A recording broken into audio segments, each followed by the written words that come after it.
ছাত্র জনতার প্রতিষ্ঠিত সরকারের হাতে মানুষের মৃত্যু গ্রহণযোগ্য নয়, বলেছেন মুজিবুর রহমান মঞ্জু। এদিকে অনির্দিষ্টকালের জন্য তিতুমির কলেজ শাটডাউন ঘোষণা। জানাবো ডিসেম্বর পর্যন্ত এডিপি বাস্তবায়ন 17.97%। সর্বশেষ জানাবো শিক্ষা ব্যবস্থার আমূল পরিবর্তন চায় বিএনপি, বলেছেন আমিনুল হক। এতক্ষণ শুনছিলেন সংবাদ শিরোনাম, এবারে বিস্তারিত। ছাত্র জনতার প্রতিষ্ঠিত সরকারের হাতে মানুষের মৃত্যু গ্রহণযোগ্য নয়, বলেছেন মুজিবুর রহমান মঞ্জু। ছাত্র জনতার রক্তের উপর প্রতিষ্ঠিত সরকারের হাতে মানুষের মৃত্যু কোনোভাবেই গ্রহণযোগ্য নয় বলে মন্তব্য করেছেন আমার বাংলাদেশ পার্টির চেয়ারম্যান মুজিবুর রহমান মঞ্জু। তিনি বলেন, যেভাবে একজন যুবককে বাসা থেকে ধরে এনে যৌথ বাহিনী নির্যাতন করে হত্যা করেছে, এটা আমাদের ফ্যাসিবাদী শাসনকেই স্মরণ করিয়ে দেয়। তাহলে যৌথ বাহিনীর সদস্যরা কি ফ্যাসিবাদের সেই চরিত্রই ধরে রেখেছে? আমরা সরকারকে বলতে চাই, দয়া করে পেশাদার বাহিনী গড়ে তুলুন। পেশাদার মানবিক সদস্য ব্যতি রেখে শৃঙ্খলা বাহিনী কাজে সফল হতে পারবে না। রোববার বিকেলে দলীয় কার্যালয়ের সামনে বিচার বহির্ভূত হত্যাকাণ্ডের প্রতিবাদে ও আইন শৃঙ্খলা পরিস্থিতি উন্নতির দাবিতে এবিভি যুব পার্টি আয়োজিত বিক্ষোভ সমাবেশে তিনি এসব কথা বলেন। মুজিবুর রহমান মঞ্জু বলেন, ছাত্র জনতার গণ অভ্যুত্থানের পর আশা করেছিলাম শহীদ, আহত ও ক্ষতিগ্রস্ত পরিবারের চোখের জল আমরা মুছতে পারব, কিন্তু দুঃখের বিষয় আজ আমরাই কাঠগড়ায় দাঁড়ানো। তিনি বলেন, ফ্যাসিবাদ বিরোধী দীর্ঘ আন্দোলন সংগ্রামের মধ্য দিয়ে যে অন্তর্বর্তী সরকার গঠিত হয়েছে, তাদের সময় যৌথ বাহিনীর হেফাজতে মানুষ হত্যা কোনোভাবেই গ্রহণযোগ্য নয়। ব্যক্তির ব্যাপারে অভিযোগ থাকলে আইনের আওতায় আনতে হবে। বিনা বিচারে মানুষ মেরে ফেলার আওয়ামী বর্বরতা থেকে দেশকে মুক্ত করতে হবে। যুব পার্টির আহ্বায়ক শাহাদাতুল্লাহ টুটুলের সভাপতিত্বে ও সদস্য সচিব হাদিউজ্জামান খোকনের সঞ্চালনায় অনুষ্ঠিত সমাবেশে আরও বক্তব্য রাখেন এবি পার্টির vice chairman lieutenant colonel Didarul Alam, lieutenant colonel Helal Uddin, যুগ্ম সাধারণ সম্পাদক ব্যারিস্টার জুবায়ের আহমেদ ভূঁইয়া, ব্যারিস্টার নাসরিন সুলতানা মিলি ও আলতাফ হোসাইন। কর্নেল দিদারুল বলেন, এই সরকার গঠিত হয়েছে ছাত্র জনতার রক্তের উপর দাঁড়িয়ে, যার মৌলিক দায়িত্বই জনগণের অধিকারকে সবার আগে গুরুত্ব দেওয়া। সেখানে এই সরকারের যৌথ বাহিনীর নির্যাতনে মানুষ মারা যাবে, এটা হতে পারে না। কর্নেল হেলাল বলেন, অন্তর্বর্তী সরকার বিতর্কিত হোক, সেটা আমরা কোনোভাবে চাই না। অবিলম্বে সঠিক তদন্তের মাধ্যমে দোষীদের দ্রুত বিচারের আওতায় আনতে হবে। শাহাদাতুল্লাহ টুটুল বলেন, 24-এর ছাত্র যুব জনতার বিপ্লবের পরে কোনোভাবে বিচার বহির্ভূত হত্যাকাণ্ড মেনে নেওয়া যায় না। সরকারের পক্ষ থেকে গঠিত তদন্ত কমিটিকে স্বল্প সময়ের মধ্যে দোষীদের খুঁজে বের করে দৃষ্টান্তমূলক শাস্তির ব্যবস্থা করতে হবে। অনির্দিষ্টকালের জন্য তিতুমির কলেজ শাটডাউন ঘোষণা। সরকারি তিতুমির কলেজকে বিশ্ববিদ্যালয়ে রূপান্তরের দাবিতে Barasat barricade to North City কর্মসূচি চালিয়ে যাওয়ার ঘোষণা দিয়েছেন আন্দোলনকারী শিক্ষার্থীরা। এছাড়া সোমবার থেকে অনির্দিষ্টকালের জন্য তিতুমির কলেজ শাটডাউন ঘোষণা করা হয়েছে। রোববার রাত 11টায় কলেজের মূল ফটকের সামনে তিতুমির কলেজকে স্বতন্ত্র বিশ্ববিদ্যালয় করার দাবিতে চলমান আন্দোলনের পরবর্তী কর্মসূচি জানাতে আয়োজিত এক সংবাদ সম্মেলনে এ তথ্য জানান আন্দোলনরত শিক্ষার্থীরা।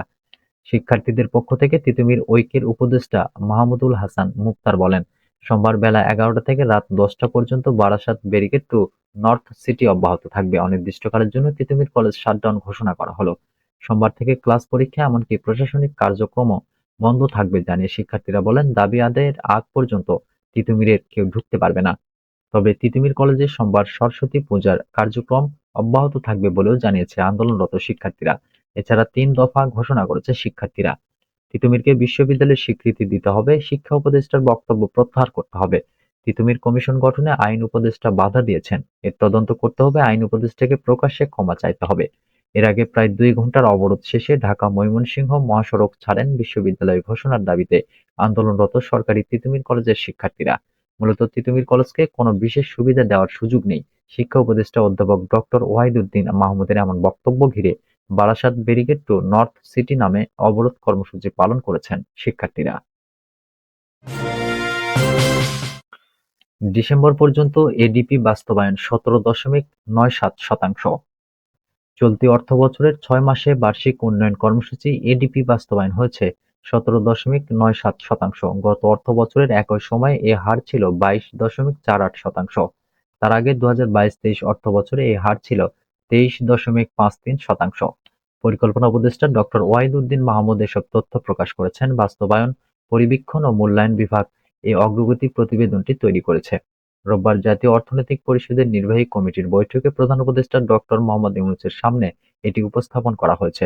রাজধানীর শেরেবাংলা নগরের এনইসি সম্মেলন কক্ষে অনুষ্ঠিত একনেক পরবর্তী ব্রিফিংয়ে পরিকল্পনা উপদেষ্টা বলেন, জুলাই থেকে ডিসেম্বর পর্যন্ত মন্ত্রণালয় ও বিভাগগুলো ব্যয় করতে পেরেছে 50,000 কোটি টাকা। গত অর্থবছর খরচ হয়েছিল 61,740 কোটি টাকা। 2022-23 অর্থবছরে খরচ হয়েছিল 60,249 কোটি টাকা।